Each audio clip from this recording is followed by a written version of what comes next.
kita mau bilang secara jujur gitu ya bahwa jubah ini menjadi terlalu banyak dan menjadi tidak efektif gitu ya, tidak mubazir lah dalam tanda kutip kita bilang gitu ya, tidak dimanfaatkan dengan baik, akan menumpuk di gudang-gudang.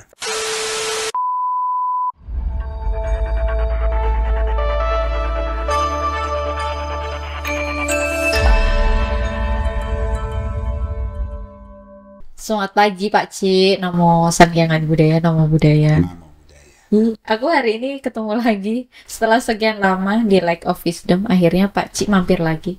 Sedikit memperkenalkan ya, ini saya panggilnya Pak Ci ya. Maaf kalau mungkin teman-teman di luar dengarnya kok panggilnya Pak Ci ya.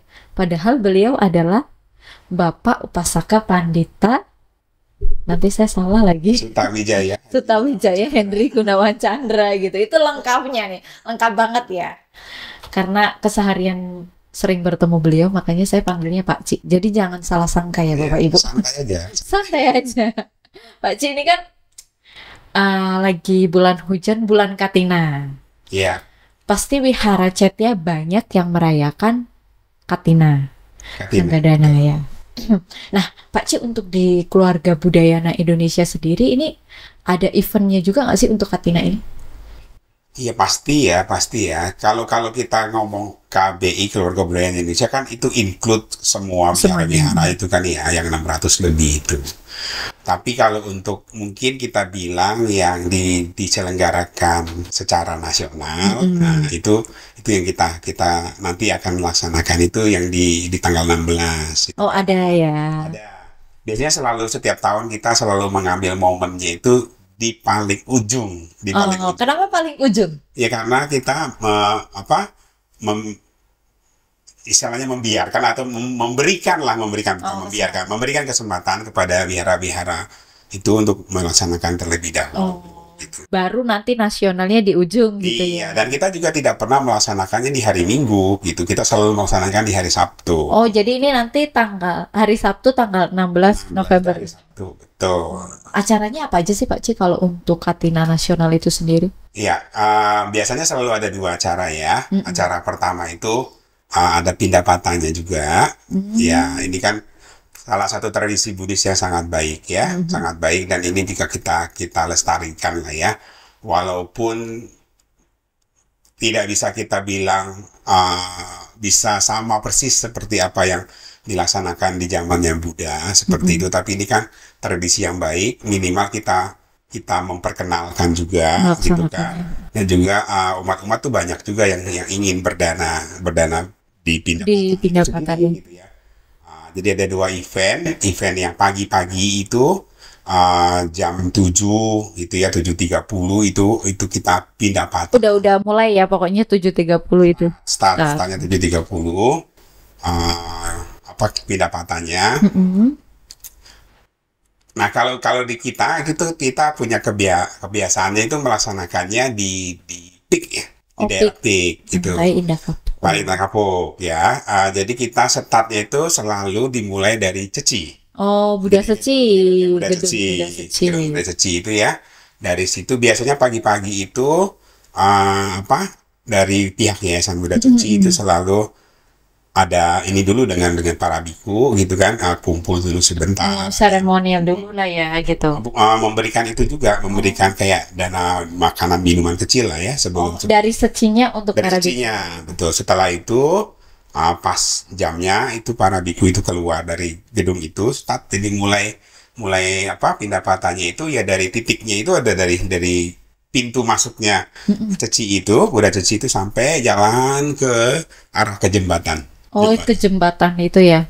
Kalau kita mau ke jembatan ke pulau itu ya, yang PIK 2 itu ya. Tidak sampai ke jembatan ke sana gitu ya. Pak, itu kan lumayan panjang ya dari ujung ke ujung. Kalau kita sampai ke jembatan, khawatirnya mengganggu fasilitas. Iya, fasilitas umum. Jadi kita mungkin kalau tergantung situasi ya, kalau memang kondisinya umat itu banyak sekali, dimungkinkan mungkin kita belok ke kiri, masuknya ke kiri, kita nggak akan nyebrang, atau kita nggak akan lurus ke jembatan. Oh, Karena itu agak susah koordinasi untuk lalu lintasnya nantinya. oh, Pak Cik, kalau untuk tentang pindah patah ini, Mm-mm. pasti kan ada yang boleh dan tidak boleh. Oke. Ada ketentuannya nggak sih yang, oh kita pindah patah tuh harus bawa apa? Apakah, ketentuannya itu harus membawa apa aja? Iya, Ada iya. edukasi begitu nggak sih Pak Cik? Ya tentu, kita kan dari tahun ke tahun kan selalu mengedukasi itu ya. Mm-mm. Ya mudah-mudahan ini sudah mulai teredukasi dengan baik lah ya. Sehingga yang namanya pindah patah itu lebih banyak yang berdana makanan gitu kan. Uh, yang tidak boleh tentunya barang-barang yang bukan berupa makanan. Yang kan keempat kebutuhan biku itu makanan, obat-obatan, pakaian juga, dan tempat tinggal gitu kan ya. Tapi kalau yang itu kan biasanya sanggadana yang kita berikan itu. Tapi ada aja sih umat pindah patah ngasihnya obat-obatan. Ada pindah patah ngasihnya misalnya kebutuhan sangga seperti sabun gitu ya. Dan itu kan nggak pas gitu ya. Kurang pas berarti ya kalau untuk diberikan di pindah patah begitu ya. Itu pindah patah itu lebih ke untuk yang makanan. Jadi ya berdananya barang-barang yang berupa makanan. Nah, seperti itu. Baik yang kering maupun yang basah ya. Biasanya kalau di tradisinya ini kan yang basah kan ya, yang langsung bisa dimakan.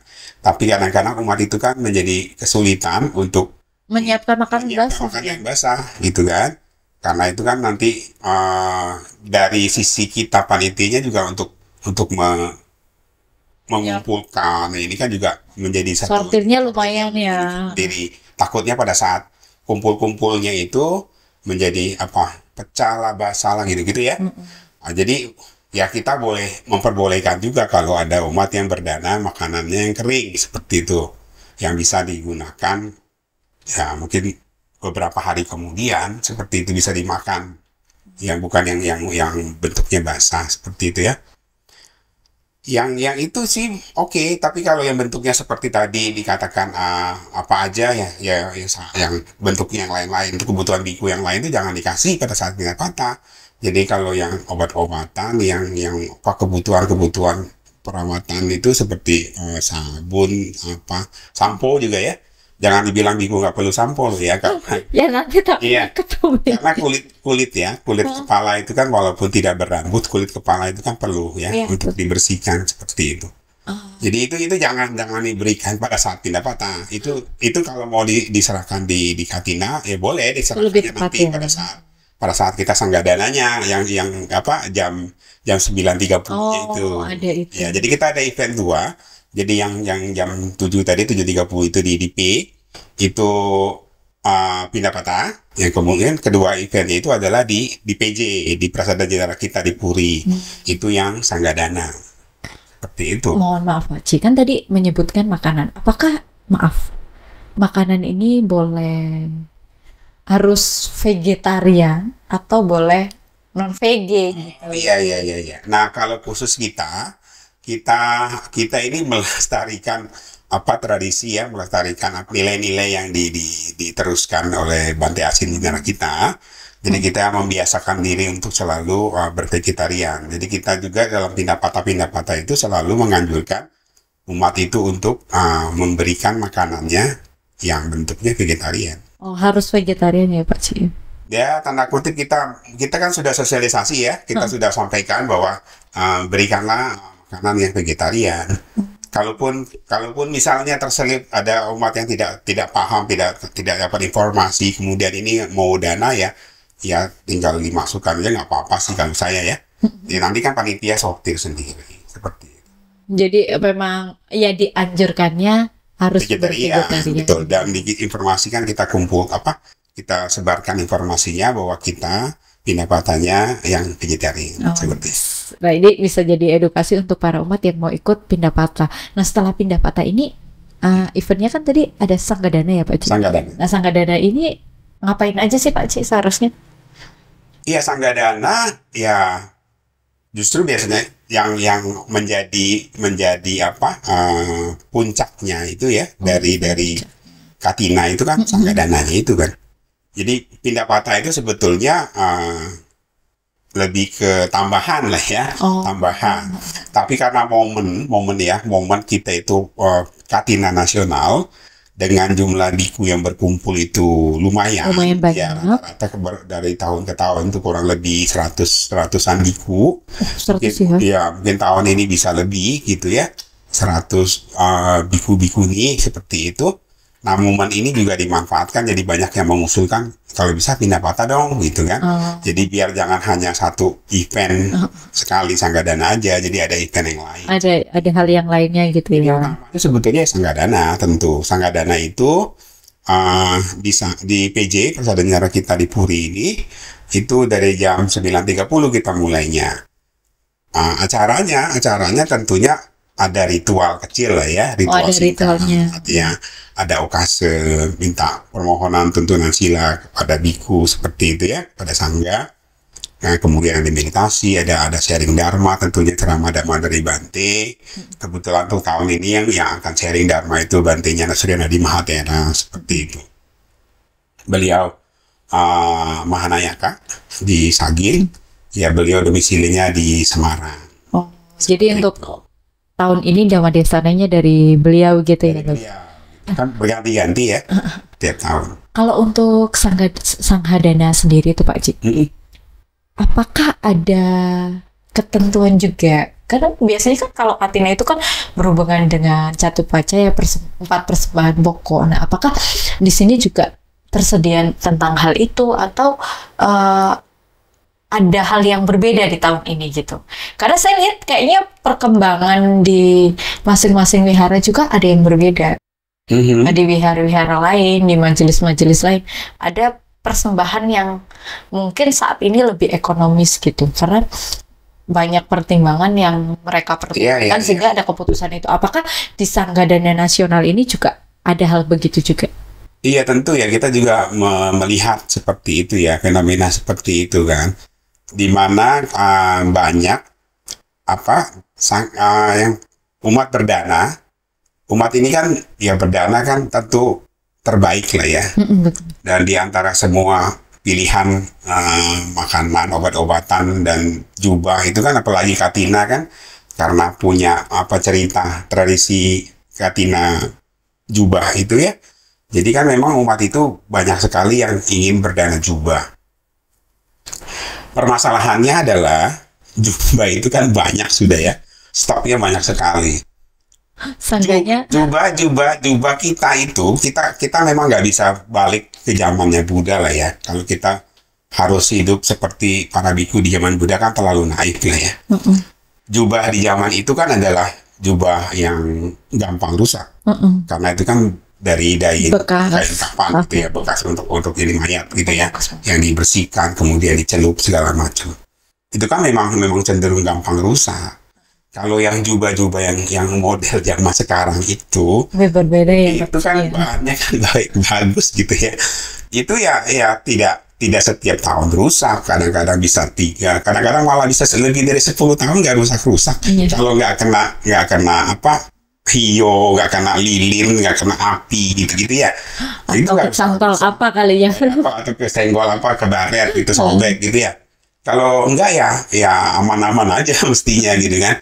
Ada yang bertahan cukup lama. Jadi apalagi kita harus bilang jumlah biku kita itu nggak banyak, jumlah umatnya banyak. dan yang tidak berdana itu kan lumayan ya Pak Ci. Di 600 wihara tadi itu kan hampir rata-rata semua juga berdana jubah. Dan bikunya itu Biku kita kan nggak banyak ya, tidak lebih dari 150-160 lah seperti itu ya. Kalau kita bilang di 600 wihara satu aja yang berdana satu jubah itu udah 600 jubah, gitu kan? Nah, itu aja udah lebih. Apalagi kalau di wihara-wihara yang cukup besar, di kota-kota besar, satu wihara itu ada kadang-kadang bisa ratusan jubah yang dikasih gitu. Umatnya berdana ratusan jubah gitu kan. Jadi memang betul-betul kita mau bilang secara jujur ini gitu ya, bahwa jubah ini menjadi terlalu banyak dan menjadi tidak efektif gitu ya, tidak mubazir lah dalam tanda kutip kita bilang gitu ya, tidak dimanfaatkan dengan baik, akan menumpuk di gudang-gudang. yang digunakan ya selama ini kita gunakan itu para BMT itu menggunakan pada saat ada kegiatan Pabaja Samalera seperti itu. Kadang-kadang yang Pabaja Samalera pun ada lagi yang nyumbang dana juga sendiri lagi gitu kan. Jadi itu banyak sekali memang stoknya gitu ya. Itu yang membuat ya dana kan kita nggak mungkin para biku tuh menolak kan, pasti diterima. Apapun bentuknya ya. Semua diterima. Nah masalahnya sekarang dipakai apa nggak dipakai? Orang dia punya masih ada, masa dia ganti-ganti terus kan ada aturannya. Yang Nggak sembarangan. nggak boleh, maksudnya bukan nggak sembarangan, memang hanya boleh punya 2 setel kan? Iya, nggak kayak kita perempuan yang punya baju selemari, terus kita ngomongnya nggak punya baju. Biku nggak boleh gitu ya, Pak? Iya, mau milih gitu kan. Nah, hari ini pakai apa? Nggak hanya cewek sih, cowok juga sama. Oh, sama ya. Saya minimal punya lebih dari 10 sih. Jadi kadang-kadang milih-milih juga gitu kan. Kalau ini kan memang aturannya, wilayahnya dibuat oleh budaya itu kan seperti itu ya. Sehingga memang nggak ada pilihan. Cuman 2 itu aja. 1 cuci, 1 pakai, 1 kering ganti gitu. Cuci kering pakai berarti sih. Dan memang kan jubah itu kan nggak setiap hari dicuci kan. Jadi pada saat yang satunya sudah ready, sudah dicuci, dijemur.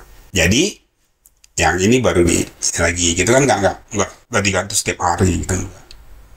Ya seperti itu jadinya memang ya dengan jumlah biku yang terbatas tadi, ya apalagi bikunya juga di kita itu punya variasi.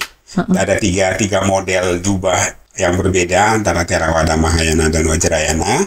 Itu kan juga jubahnya kan beda-beda gitu kan. Jadi lebih ini lagi. Intinya bahwa memang jubah itu jadi berlebihan aja gitu. Berlebihan dan memang belum ketemu solusinya juga sih bagaimana caranya agar kita itu bisa Mengatasi hal ini ya, Pak. mengatasi hal itu dan mengedukasi umat itu ya untuk tidak lagi berdarah jubah. Kita sudah edukasi bermacam-macam juga tetap aja itu akan ada lagi gitu kan. Jadi kita mencoba untuk mengurangi saja. Jadi edukasi ini lebih untuk mengurangi. Kalau tadinya ada yang dananya totalnya 1.000, sekarang minimal jadi 500 lah gitu, jadi hilang separuh gitu kan. Nanti tahun-tahun depan kita edukasi lagi, mungkin berkurang dikit seperti itu sampai nanti betul-betul teredukasi dengan baik. Oh, ini dikurangin bukan karena hal yang lain, karena seperti tadi Pak Cik menjelaskan, ya kegunaannya kembali lagi kegunaannya begitu ya Pak Cik. Tapi terus untuk hal yang lain Pak Cik, kalau misalkan sekarang diedukasi seperti itu, bentuk seperti apa yang disiapkan oleh teman-teman keluarga budaya Indonesia untuk Sanggadana tahun Katina pada tahun ini gitu? Iya, jadi kembali lagi kan kita tujuannya adalah agar umat itu dananya itu betul-betul bermanfaat gitu kan, betul-betul digunakan sebaik-baiknya oleh komunitas. Ini kan kita berdana kepada sangga kan, komunitas ya, bukan kepada satu orang biku. Dan Katina ini adalah momen kita untuk berdana kepada sangga. Makanya cocok sekali kalau di KBI itu kita menggunakan istilah Sanggadana Katina Kala gitu ya. Katina Kala itu adalah waktunya puja Katina. Walaupun Katina itu sendiri bukan nama bulannya itu kan Kartika ya, atau Katika kalau dalam bahasa Pali. 1 bulan ini itu adalah Sanggadana. Nah, Sanggadana itu apa? Ya 4 kebutuhan tadi. Kalau Katina puja, Katina dana kan berdana juga Katina doang kalau tradisinya kan. Jadi yang sekarang dilakukan oleh semua wihara itu sudah bukan lagi Katina dana. Hampir tidak ada satupun wihara yang melakukan mengumpulkan umat untuk membuat 1 jubah 1 kali 24 jam bergotong royong membuat 1 jubah dipersembahkan kepada biku. Itu hampir tidak pernah saya lihat. Ya, jadi sebetulnya semuanya sudah Sanggadana sekarang ini. Jadi namanya udah benar. Jadi tidak salah gitu loh. Kita memberikan namanya adalah Sanggadana. Nah, untuk tadi edukasinya untuk menggantikan bagaimana caranya itu kita menganjurkan gitu ya. Kita menganjurkan umat itu tidak lagi memberikan dana yang jubahnya itu dalam bentuk yang jubah Oh, gitu, fisik gitu ya. yang fisik. Jadi mereka bisa mendanakan sejumlah atau senilai uang untuk jubah itu dalam bentuk uang gitu. Atau ada juga, bisa juga malah terbalik juga. Jadi dia beraspirasinya itu berdana jubah. Ya, tapi karena dia tidak punya cukup uang untuk satu jubah itu kan kurang lebih di angka satu, kurang lebih ya. Awal variasi ya. Misalnya seperti itu, dia mampunya misalnya 100.000 misalnya gitu kan, sementara jubah itu 1 juta misalnya seperti itu, dia tetap bisa beraspirasi berdana jubah dengan memberikan sejumlah uang 100.000 itu Sesuai nilai yang dimiliki. sesuai dengan ini. Tapi di aspirasinya berdana jubah ya boleh-boleh aja. Jadi ini ada dua dua dua hal gitu ya. Jadi yang tadinya dia mau belikan jubah itu dia gantikan dengan bentuknya nominal, atau yang tadinya dia beraspirasi berdana jubah tapi tidak cukup dananya, sekarang bisa aspirasinya tetap aspirasi berdana jubah tapi dengan jumlah nominal yang mungkin tidak tidak seharga itu gitu loh. Makanya kita membuat yang itu ya, amplop-amplop seperti itu ya. Kita coba memberikan edukasinya dalam bentuk amplop-amplop ini. Kelihatan nggak ya? Jadi ada amplop, ya ada amplop yang bentuk tulisannya itu adalah jubah, ada amplop yang tulisannya itu adalah obat-obatan, dan ada amplop yang tulisannya itu adalah kebutuhan sangga. Ya ini jadi tergantung umatnya aja mau mau milih dana yang mana. Apa yang mau diaspirasikan? Ya, tapi kalau untuk yang misalnya orangnya tidak sempat hadir di PJ pada pada hari itu, dan dia mau mau apa dana itu, kita ada paket-paket gitu kan ya. Paket-paket itu kalau mereka sudah mengirim transfer dananya ke ke rekening, itu juga bisa jadi paket juga. Jadi kita kombinasi lah ya. Jadi kita tidak full untuk pakai amplop, tapi kita masih kombinasi dengan barang fisik gitu ya. Jadi ada orang yang tetap masih belum bisa gitu ya. Sudah kita edukasi tetap masih belum bisa untuk menerima itu, tetap mau bentuknya fisik. Kita masih tetap ada sediakan. Tapi jumlahnya tentunya tidak lagi sebanyak tahun-tahun sebelumnya gitu. Jadi itu untuk mengenai hal yang disiapkan oleh teman-teman keluarga Budayana Indonesia saat ini, begitu ya Pak Ci ya. Tentunya untuk hal ini, pertimbangan ini kan hal yang nggak mudah ya Pak Ci ya, masih mungkin ada yang cocok, ada yang tidak gitu ya. Untuk dari Bante sendiri bagaimana Pak Ci? Maksudnya? Untuk mengenai hal ini, apakah kan perubahan paket ini? Oh, oke. Maksudnya apa, cara seperti ini itu menurut pandangan dari Buddhisnya seperti apa, atau dari sanghanya seperti apa gitu ya. Iya, oke. Itu kebetulan kita sudah membuatkan itunya ya, video untuk edukasinya itu juga yang akan disampaikan oleh Bante langsung gitu ya. Jadi nanti mungkin di sini kita tonton aja ya, saksikan kita putar aja itu ya, biar nanti kita langsung dari sumber aslinya. Iya, jadi langsung terlihat penjelasan dari beliau langsung begitu ya Pak Ci. Dengerin dulu ya, dengerin dulu. Di tengah perubahan zaman dan kebutuhan yang semakin dinamis ini, tentu kita sebagai umat Buddha melihat bahwa perayaan Katina atau Sangadana Katina ini membutuhkan pemahaman yang mendalam dan juga membutuhkan kontekstualisasi yang lebih nyata dan real, sehingga benar-benar memberikan manfaat yang besar, utamanya bagi perkembangan Buddha Sasana maupun bagi Sangha itu sendiri, dan utamanya bagi umat. Tentu konsep Sangadana Katina dalam bentuk amplop satu pacaya ini menjadi cara ya, lebih relevan untuk mendukung kehidupan Sangha dan perkembangan Buddha Sasana.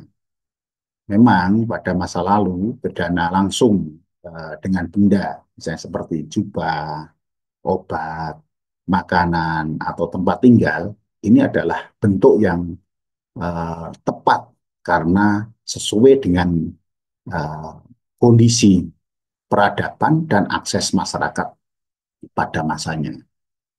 Namun di era modern ini, kebutuhan Sangha untuk mempertahankan budaya Sasana seringkali lebih kompleks ya, dan memerlukan fleksibilitas. Mengapa kok fleksibilitas? Karena eh, ketika kita tidak bisa melihat secara kontekstual, maka apa yang kita lakukan nampaknya hanya sekedar seremonial. Namun dalam konteks ini, baik dalam bentuk jenis barang yang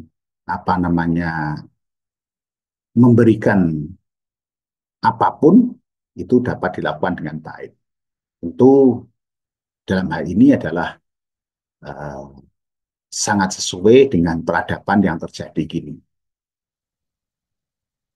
Ketika kita sadari bersama bahwa uh, bicara tentang amplop dana uang yang mencantumkan jenis-jenis tatu pacaya, ini suatu solusi ya. Kenapa? Karena mempermudah Sangha dalam mengelola kebutuhan dengan lebih praktis sekaligus memberikan kemudahan bagi umat untuk tetap menyalurkan niat baik sesuai dengan Dharma. Tentu ke depan dalam konteks ini, bahwa konsep amplop satu paca ini juga mencerminkan adaptasi ya, adaptasi yang selaras dengan nilai dan niat berdana. Utamanya adalah ketulusan hati kita dalam berdana ini tetap menjadi esensi utama, bukan bentuk atau jenis benda fisik yang diserahkan. Dengan cara ini, kita menghindari resiko membawa benda-benda yang mungkin sulit atau tidak sesuai dengan kebutuhan Sangha secara spesifik. Untuk itu, amplop ini menjadi simbol yang tetap mengandung makna 4 kebutuhan pokok Sangha, sehingga niat berdana jubah, makanan, obat-obatan, atau tempat tinggal tetap menjadi bagian yang esensi, tetap terjaga, dan berdampak sesuai dengan harapan. Yang utama dan esensi adalah niat murni dan ikhlas dalam setiap bentuk dana yang diberikan. Ini menjadi kata kunci ya, kata kunci. Bukan fisik semata, tapi kata kunci. Mengapa? Rasionalnya ketika bentuk obat fisik yang kini tidak kontekstual dibutuhkan langsung, nanti juga akan menumpuk. Dan menumpuk itu sendiri membuat bagaimana tata kelola yang semakin rumit dan tentu membutuhkan waktu dan pemahaman serta cara tersendiri untuk mengelola itu. Dan itu terbatas oleh waktu. Misalnya obat, itu ada masa expired. Misalnya makanan, ada masa expired. Ini tentu membutuhkan pemahaman dan pemikiran yang maju buat kita sebagai umat Buddha untuk mendukung perkembangan Buddha Dharma atau Buddha Sasana ini. Tentu dalam kehidupan modern yang serba cepat dan terkadang penuh dengan keterbatasan waktu, maka konsep amplop catu pacaya ini juga membantu kita sebagai umat Buddha untuk tetap mendukung Sangha tanpa terhalang oleh keterbatasan logistik. Nah, sementara ini ketika ada kegiatan pidapata, entah apa yang dilakukan oleh Sangha, kita dan waktunya itu pagi hari, dan ketika kita tidak persiapan waktu yang cukup, ini membutuhkan proses yang panjang. Maka simbol yang dikemas dengan baik ini memfasilitasi proses berdana yang lebih praktis tanpa mengurangi nilai spiritualitasnya. Nah, melalui cara ini, kita dapat terus menjalankan berdana secara konsisten tanpa mengorbankan esensi atau pahala. Dengan pemahaman ini, umat Buddha tetap bisa merasakan kebahagiaan dalam berdana karena mengetahui bahwa setiap bentuk dukungan kepada Sangha, baik dalam bentuk uang maupun barang, adalah wujud kasih sayang dan dukungan yang tulus kepada Sangha untuk kehidupan yang damai dan harmonis.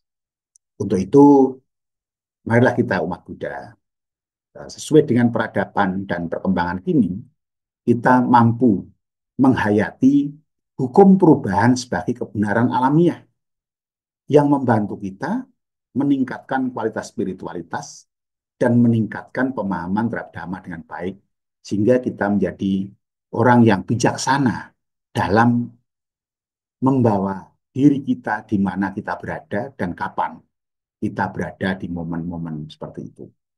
Untuk itu, marilah kita terus maju dan berkembang untuk mendukung perkembangan budaya sasana dengan baik sehingga Dharma lestari. Terima kasih atas perhatiannya. Sekali lagi kami sampaikan selamat melaksanakan Sahadana Katina. Semoga berkah kebajikan ini memberikan manfaat bagi kita semua, bagi bangsa dan negara, dan bagi semua makhluk. Semoga kebajikan ini melimpah kepada keluarga kita, mendiang sanak keluarga, dan tentunya semua makhluk. Semoga semua makhluk berbahagia. Jadi begitu ya kurang lebih penjelasannya ya. Oh, jadi semakin jelas ya ketika Bante menyampaikan hal itu. Terima kasih sekali Pak Ci, untuk hari ini kami sudah diberitahu edukasi tentang Pindapata, Sanggadana, Katinakala ini sehingga kami bisa paham lah, dan untuk Bapak Ibu, teman-teman pemirsa yang menyaksikan YouTube Like of Wisdom bisa langsung hadirkan ya Pak Ci ya hari Sabtu ya. Sabtu tanggal 16 November untuk acara pindapatannya di PIK Buddha Seci ya. Ya. Dari Buddha Seci sampai ya nanti berjalan lah ya di sekitar itu. Ya.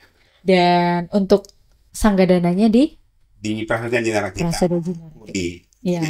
Jam 9.30 sampai dengan selesai ya Pak Ci ya. Kurang lebih sampai makan siang lah ya. 11.30 biasanya sih. Oh, ya. Kita juga harus menyesuaikan dengan jadwalnya Bante makan siang kan. Wah, itu luar biasa. Sampai jumpa Pak Ci, nanti kita di tanggal 16 juga ya. Terima kasih untuk edukasinya Pak Ci, dan terima kasih kepada Bapak Ibu yang sudah setia menonton Like of Wisdom. Dan saya akhiri, selamat sore atau selamat malam atau selamat pagi, tapi harus tetap semangat pagi selalu. Namo Sang Hyang Adi Budaya, Namo Buddhaya. Namo Buddhaya.